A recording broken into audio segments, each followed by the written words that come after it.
Hello guys, so today we have with us Mr. Tanuj Charaf, one of my batchmates from Instrumentation Engineering, and he also recently grabbed an internship offer from Goldman Sachs, that is GS. So Tanuj, is there anything else that you would like to say about yourself? The one thing that I define myself by is that I am a competitive programmer, and I've been doing it for quite some while now. Yeah, I think that's it. Okay. Okay, so great. Like you got an offer from Goldman Sachs, and Goldman Sachs is considered like one of the toughest companies to actually crack because they pose really hard questions. So, how did you actually prepare for CDC, that is our internship drive from college? I did not particularly prepare for any company as such, but the roles that I was targeting were software-oriented SDE roles. So my preparation actually started around April when I actually started solving questions from interview bit and solving questions which actually come in the interview, right? So competitive programming differs a lot from the questions that are asked in the interviews. So that's one thing. That is when I started doing it. So you started in around April. Yeah. You After did only lockdown. interview bit and only interview bit. Yeah, I solved only interview bit, and parallelly I was solving on code forces as well. Code forces and code chef. So- Yeah. So you did contest or like random questions on code forces. So Like, that what was the strategy to prepare for CDC? Like, can you tell me the whole path, like from April till the internship for in September, right? So, Okay. what was the entire thing that you did? Okay, so one thing is that since I was doing competitive programming from my second semester almost, right? I started doing it in my second semester, and I picked the pace during the third semester.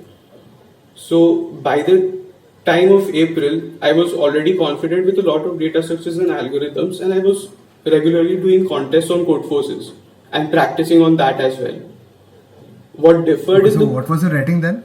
Like around April, March?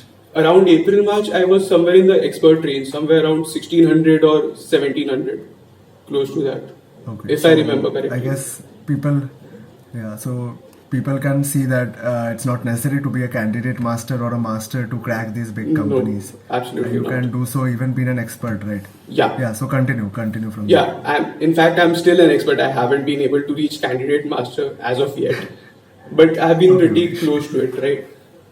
So, again, ratings are not important because ratings depend a lot on how you perform well in the contest, and a lot of the questions in the contest are generally ad hoc or greedy on code forces, at least in div 2 till D or C. So that depends a lot on your observation or intuition. And interviews, they focus more on the data structures and algorithms part from what I have seen. Yeah. So from April, I made a point that I will start solving interview bit parallelly with code forces and maybe solve 3 to 6 questions a day. And then I increased the number of questions the frequency of questions that I was doing from around say May to June. Right, during that time I increased my frequency. Yeah, Okay. that's So, pretty much it. and how did you actually prepare for your interviews? Like these are the coding tests, and coding Yeah. tests are considered to be more tougher than the actual interviews. So, how did you prepare for the interviews? That is the face-to-face interviews, online interviews. Yeah, so one thing that happened was that there's this club called GOC, Grimoire of Code, and they had organized a CDC fun day workshop or session kind of thing. So in that they had mentioned that practice some mock interviews with your friends. So luckily I had a group of 5 to 6 friends, and together we were all preparing for CDC. So we decided that around June or July we'll start giving mock interviews on a daily basis and like keep rotating amongst the 6 of us, 1 versus 1, 45 minutes interviews. So that was really 45 helpful minutes. because Yeah. initially you will get stuck even when you're asked to give your introduction, you might get a bit stuck. So practicing it with your friends, it increases your confidence, and then you know what are your weaknesses or where you're getting stuck. Okay. So, And- when you're doing mock interviews, like how did you select your questions? So when I was taking the interview of my friend, I used to select the questions either from code forces, say div 2 D or C, or sometimes from lead code. we were practicing mostly on interview bit, so it made sense to take the questions from Lead Code for mock Other interviews. Yeah. Yeah. Okay. So great. So this is how you prepared for your CDC. And so can you please tell us about your interview experience, starting from the coding test until the final interview that you had for Goldman Sachs? Okay. So I'm not sure the date exactly when the coding rounds began. Google's coding round had actually taken place much before the other coding rounds. So they Yeah, Google, I remember it was around the middle of August, I think. yeah, middle of August. Middle of August. And this was the first time that they were taking some online coding round, right? Yeah. Otherwise, you should do it just based on your resume. Yeah.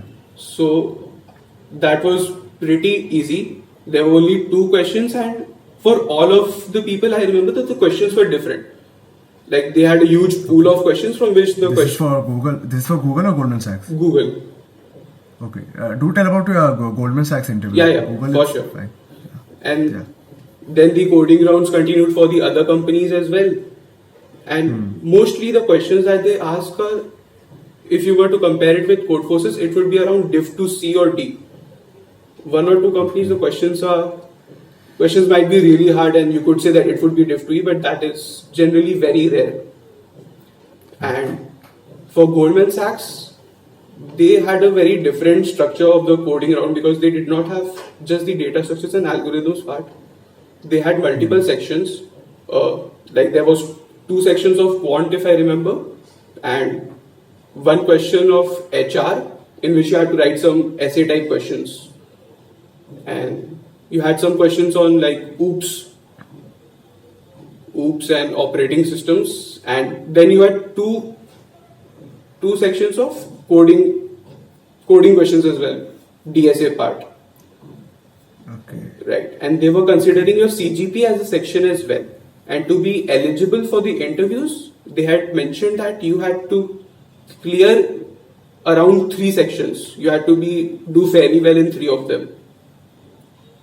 Okay. And including CGP is one of them. Yeah. So there are accordingly 5 sections, right? So 2 of quant. Yeah. 2 of quant. 2 of quant, 1 of coding, 1 of 2 of coding. HR, 2 of coding, 1 of HR, and 1 of OOPS. 1 of OOPS. I think there was 1 section on OOPS as well, and CGPA was 1. So around 6 to 7 sections. Okay. So what do you think the CGPA criteria is for like GS? I can't specifically say for Goldman Sachs as such, but mostly the companies that came for CDC, their cutoffs were generally greater than 8 or around 8. Some companies did not even mention a cutoff, right? So I think a CGPA of 8 plus is good enough. Good enough. Great. So do tell us about your interviews. Like, what were the interviews like? The first, the second? Yeah. So amongst all the day 1 companies, I was shortlisted for Google and Goldman Sachs. And the interviews, the entire CDC day 1 started at around 7 a.m. And my first interview was actually around 10 a.m. or something like that.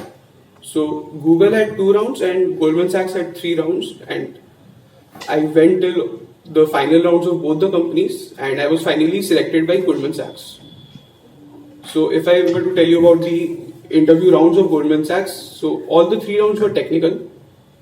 We did not have an HR round as such.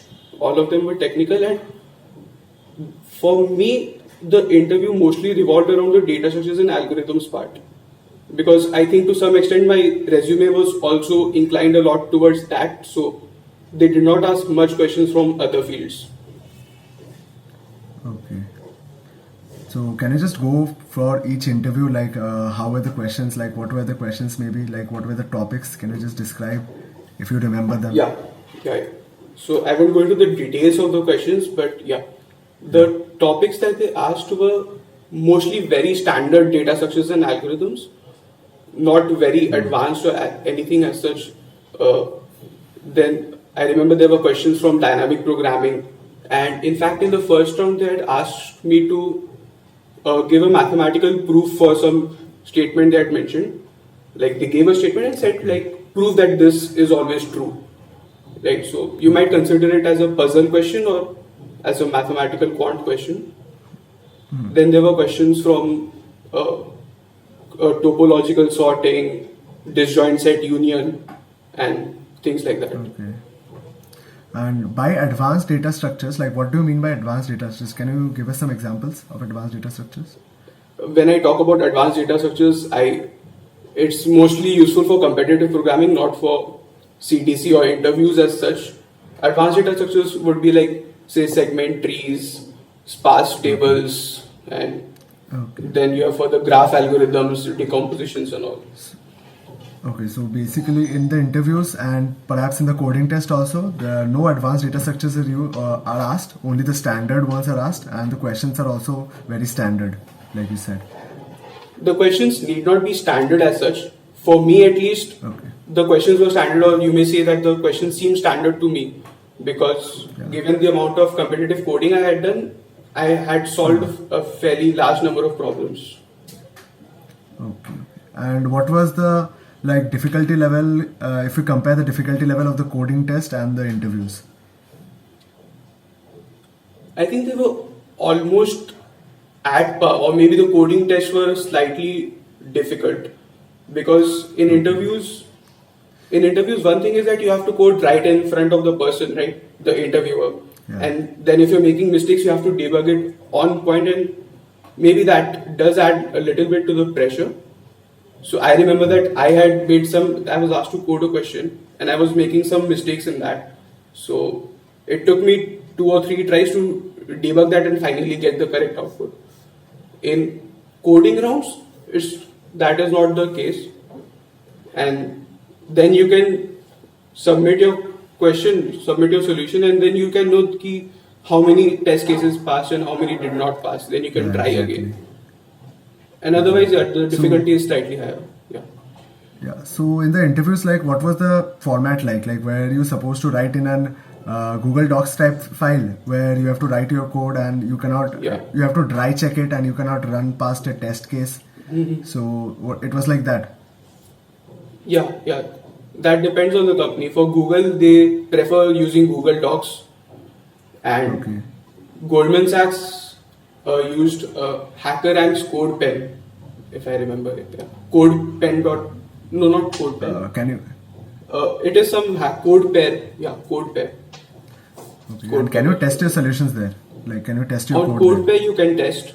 On CodePen you can test. On Google Docs you obviously Google you can't, cannot. obviously. Yeah. So, in Amazon also, like we didn't have an option of testing our questions. Okay. We had to dry run it on, and we have to use our own test cases and everything. So great. Now that we have gone past the interviews, like what do you think? You had 3 interviews. What do you think the recruiters looked for when they were hiring Goldman Sachs interns? Like what were they focusing upon? I think one of the main things that any recruiter would look for is that you're able to communicate very efficiently, right? Like if you're asked to solve a question, the interviewer might know one solution and you might know another. And it might so happen that when you tell the solution, the interviewer may not grasp it immediately, but that is your job to communicate it effectively. So that is one thing. And then the second thing is, which I think is common among every interview, is that they judge you on your data structures and algorithms part. Evaluate you would be a better word. So those are the So two communication is very key, as you said. Like, you have to make the interviewer understand like the solution, even though the interviewer might have a different solution in his mind. And if you have a different solution, it is your duty to make the interviewer understand what your solution is and how the code will run. Great. Yes, but at the same time, you cannot be very stubborn about it, right? Because like if there might be some flaw which you cannot see, and the interviewer is trying to point that out. So you need to have the patience to listen to the other person and then communicate. Okay, great. Okay, now that we have gone through this, now let's get on to the resume. Like, what did your resume look like, and what do you think constitutes a good resume if you're applying for any online internship drive or maybe even off campus? Okay, so for on campus and off campus, I think it's really different, and it's much more tougher off campus. and your resume would matter a lot. For on campus, for particularly SDE roles, I think a good resume would include probably some competitive coding, some projects, some extracurricular activities. And for me, as such, my resume did not have any projects at that point. I had not done any projects, but I had participated in a lot of competitive coding contests. I had participated in Google Kickstart and stuff like that. So, and in one particular contest, I had gotten a good rank. So even that I had mentioned on my resume. And for extracurriculars, I'm actually mentoring to 4 students under that Grimoire of Code club. So that was on my resume. Yeah. Okay, so resume, if you're like applying for an SD company, and it's okay that you do not have a good project. If you do competitive programming, I think that is enough. That is what you're telling. Like if you're applying for the internships, I guess. Like if you have competitive programming, you can showcase your ranks, you can showcase your various competitions that you have participated, and that can be enough if you're applying on campus. It could be enough, it may not be enough. Like, I'm not sure about that. At least for day 1 and day 2 companies, I think they mostly evaluate your data structures and algorithms, because even for the interviews, it started with one question on introduce yourself, and then they directly jump to the coding part, right? So it did not involve much of HR questions or lot of questions on your resume as such. So that is one thing that I was I was struggling with during the preparation part. Like I was constantly thinking that I do not have a project on my resume. So do I stand at a disadvantage? And I had consulted a lot of seniors regarding that. So the common consensus was that if you can do a project, do it. It's like an icing on the cake. It's very good. But if you cannot, then it's okay. Not much can be done at this point of time, right? Yeah, exactly. Yeah. So just go with you just have to focus on your skills. You just have to focus on what you have and get on with it. Yes. And like you said, like in Google and Goldman Sachs, they did not ask anything from the resume, right? Like they did not have an HR round or anything like that. They only asked standard coding questions. Nothing from the CV. No, nothing from the resume. Mostly most of the resume is covered in introduce yourself or just walk me through your resume, things like that. Okay, great. So I guess this will be an amazing interview for anyone who is watching this, and if they want to get into these companies like Google, Goldman Sachs. So finally, what are some tips that you want to give to people who want to crack these big companies like Goldman Sachs, Google, Amazon, Microsoft? What are some tips that you would like to give to them? The tips that I would like to give is that do focus on your data structures and algorithms part. Like it has been mentioned throughout the interview, right? Many times. So that is number one priority. You have to be good at it, because clearing the online rounds should be your first step. That is the first step. If you're not good in your data structures and algorithms, you won't be able to clear the online round itself, coding round. So that is the one thing. And the second thing is to, even if you don't get a day 1 company or a day 2 company, it's okay. You have to keep fighting. I mean, it's much easier said than done. And the person who did not get a shortlist on that day is going through a mountain of emotions and stuff like that. But it is okay, and you have to keep trying. So that's one thing. It's not to feel demotivated and stuff like that. Yeah, so like the first point, like you said, is extremely important. And one thing that I want to clarify, and many people have this doubt, that it's not necessary to be a candidate master. It's not necessary to be a master on code forces. You can be expert and crack these companies, like Tanuj himself had. So great. And talking about the second point, I think I have addressed this in in one of my videos as well, that it's so important to not lose hope, because in these times you're giving so many tests, you're giving so many interviews, and it's okay that you cannot crack this one, and it's a lot depends on your luck as well. So you cannot have your luck on every single day, and you just have to keep on persevering and keep on giving the test, and just hope that you crack one of them, and you surely will if you have done your preparation right. So great, Tanuj. Thank you so much for taking your time out and doing this, and I'm sure that people will love this. Thank you for having me, man. Close